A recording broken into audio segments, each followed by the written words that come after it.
non-gender conforming in the Bible. Good Lord. First off, we have Jacob. God renamed Jacob as Israel, and all of his descendants became the nation of Israel. Kind of an important dude. But he didn't always act so dudeless. Whereas Jacob's brother Esau was super hairy and liked to hunt and be outside and be a manly man, Jacob was super smooth and liked to hang out with his mom at home and help cook and clean in the tents. Well, hold up. Wait, whoa. So, Jacob is gender non-binary? Welcome back. If you're new to our channel, please click the subscribe button so that you never miss our adventurous and exciting videos. Today, we're diving into a hot topic that's been making waves: Ben Shapiro and his fierce opposition to what he calls woke culture. Prepare for a wild ride through debates, controversies, and some eye-opening moments as we unpack why Shapiro's words have stirred such passionate reactions across the political spectrum. Let's start at the University of Wisconsin-Madison, a battleground for free speech and progressive ideals. If that child knows that he's a boy and he understands that, and his parents are just like, yeah, just remember you're a boy. I understand the whole bullying thing you were talking about, but wouldn't it confuse the child more if you say, hey, you can't do these things because these are specifically girl things, even though this child who's a boy and realizes he's a boy? No, so my feeling is that as a parent, and a parent of young kids, that it is my job to educate my kids about life. It is not my job to let my children make autonomous decisions about which they know nothing, because kids are really stupid. We all sort of accept that there is a binary dress code, at least to a certain extent, in terms of how boys and girls dress. And if you want to confuse your child, then the best thing to do is take a 6-year-old kid and say to them, yeah, go ahead and wear a dress to school. And I don't feel like I'm discriminating against my 2.5-year-old son when I offer him another option or when I encourage him to take that other option. Ben Shapiro, the well-known conservative commentator, faced a heated exchange with a student who confidently declared, "As someone who exhibits womanhood," the audience buzzed with excitement, anticipating Shapiro's response. In that moment, he did not miss a beat. He retorted, "What does that even mean?" His response lingered in the air, sparking conversations about the essence of identity. Shapiro's statement was not just a quip, it underscored a significant philosophical question in our society.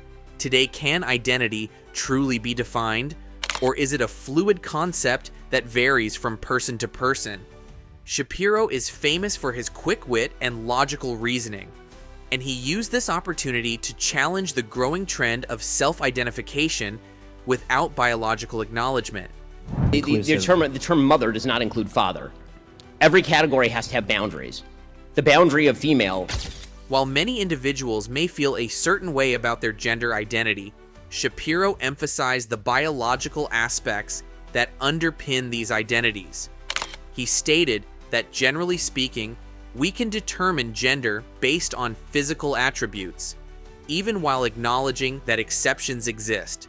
This stance is not just about individual identity, it forces us to confront our beliefs about gender norms and the complexities surrounding them.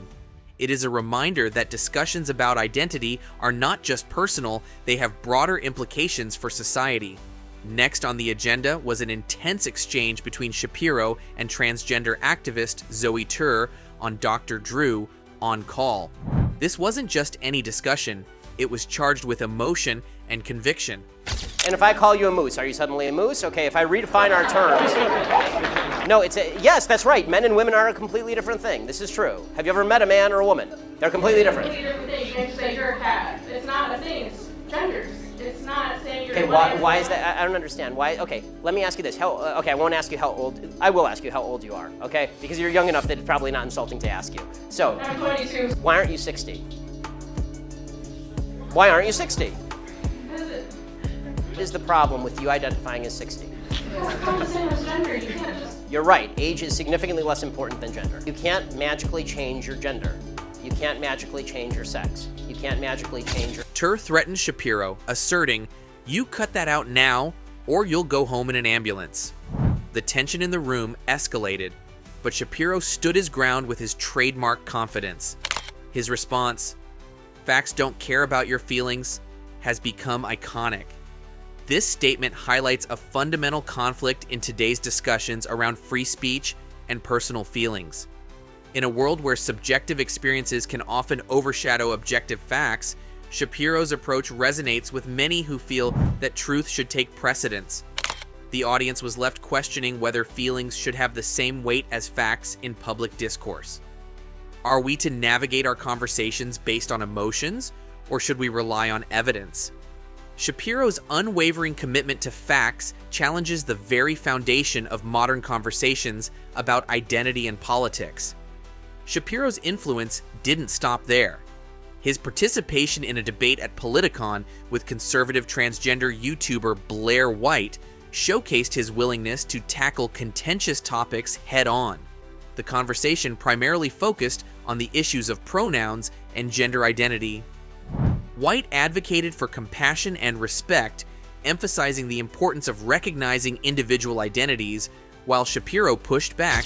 You're saying that it's sick and twisted for parents to allow their kids to explore different parts of themselves. It is sick and twisted to present kids with the notion that boys and girls are not separate in humanity. The idea that there is no biological reality to that whatsoever, so that a boy can be a girl and a girl can be a boy, that is a form of child abuse. That is the same thing as me teaching my kid that my kid can be a horse. We're making comparisons to animals, and you're getting a chant for it. I appreciate your point in saying that you would be willing to allow another family to let their child explore certain genders. I wouldn't allow a child to explore the lie that they can be a member of the opposite sex. I disagree with the basic idea of quote-unquote genders entirely. If you're going to degrade everything down to the behavior of human beings, then we all have our own genders. Just have names. We can get rid of the idea of gender entirely, and I can just call you Bob. We treat each other as individuals with a bevy of different attributes, rather than saying my gender is pansexual, fluid, 45, XYZ. Okay, that's so dishonest. How is that dishonest? You're making this straw man about, pansexual gender. It's not the reality. You name a gender you think exists outside of male and female. And I really appreciate the time of the back and forth. I think it is productive, and I appreciate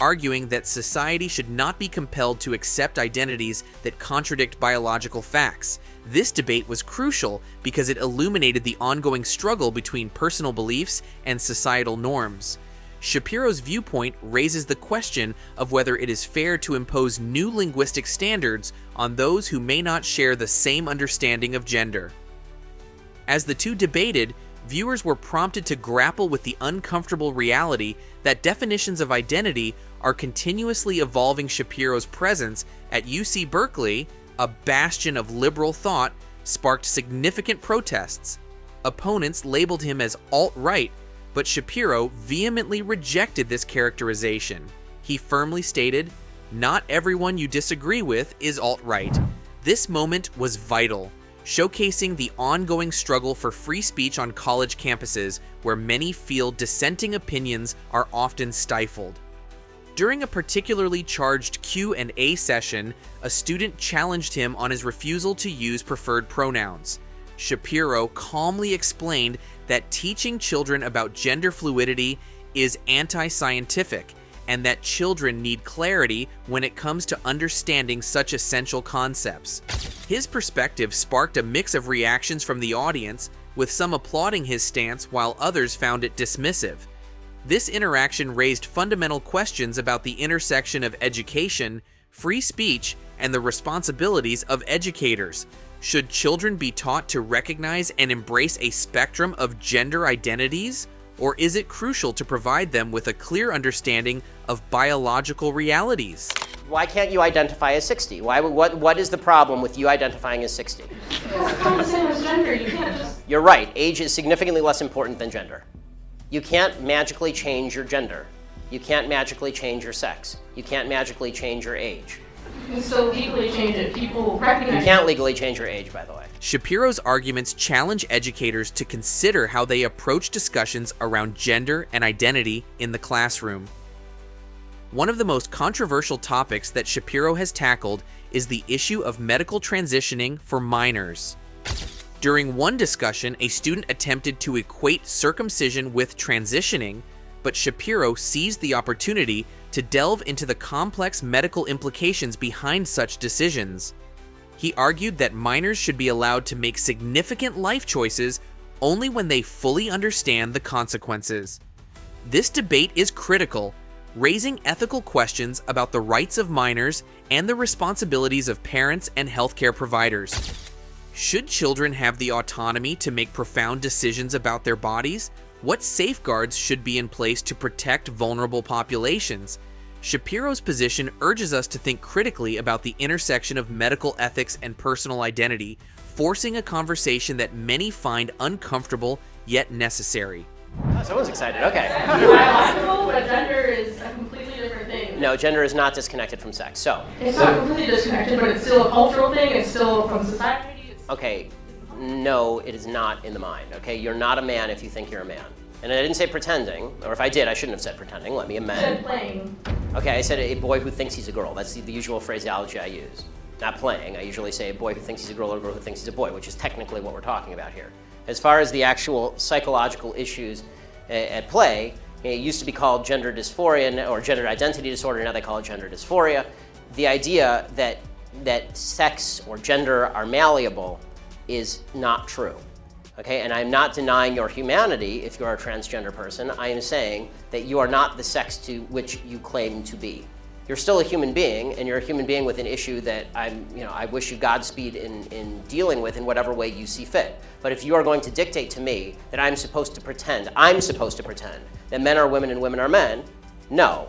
My answer is no. I'm not going to modify basic biology because it threatens your subjective sense of what you are. Ben Shapiro's boldness in confronting woke culture is not just a personal stance. It reflects a larger societal discourse about identity, free speech, and the role of facts in our discussions. He has become a lightning rod for these debates, often finding himself at the center of a firestorm, but his willingness to engage with controversial topics forces us all to reflect on our views. Shapiro's approach resonates with many who feel that political correctness has gone too far. In a world where expressing differing opinions can sometimes lead to severe backlash, his dedication to open dialogue and discourse stands out. His catchphrase, "Facts don't care about your feelings," resonates with those who prioritize empirical evidence over emotional responses in discussions. Let's not forget the role of social media in amplifying Shapiro's voice. Platforms like Twitter, Facebook, and Instagram have enabled him to reach millions of people worldwide. His quick, sharp responses often go viral, shaping public perception and igniting debates in real time. Social media allows for immediate interaction, where followers can engage directly with his ideas and challenge his viewpoints. But this environment is a double-edged sword.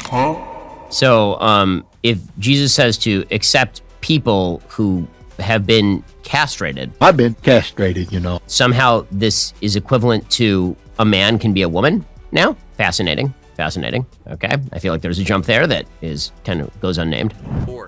While it promotes free expression, it also creates echo chambers where individuals only hear perspectives that align with their own.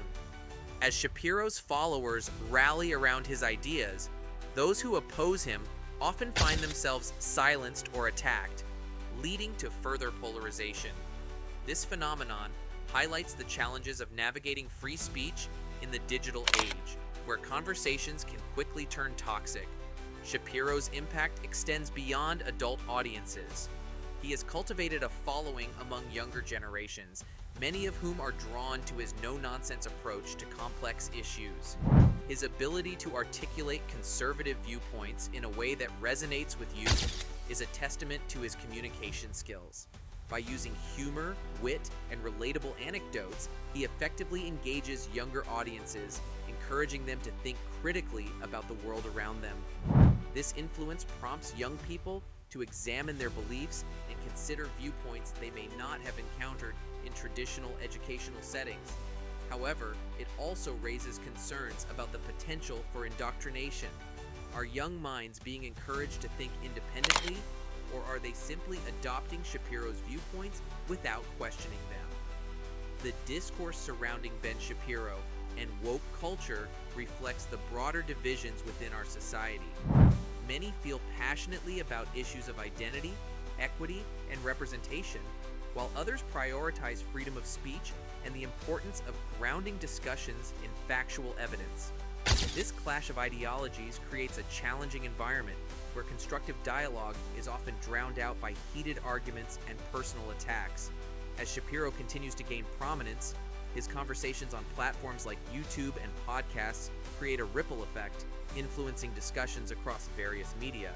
His critiques of woke culture resonate with those who feel marginalized by progressive ideologies, sparking conversations about the limits of tolerance in a diverse society. Ben Shapiro's recent actions and statements regarding woke culture challenge us to think critically about our beliefs and how we engage with others. Whether you agree or disagree with him, one thing is clear: he's not afraid to stir the pot. His courage to confront complex issues head-on invites us to consider the importance of free speech and the necessity of having difficult conversations. What are your thoughts on Ben Shapiro's views? Do you think he's making valid points, or do you believe he's missing the mark?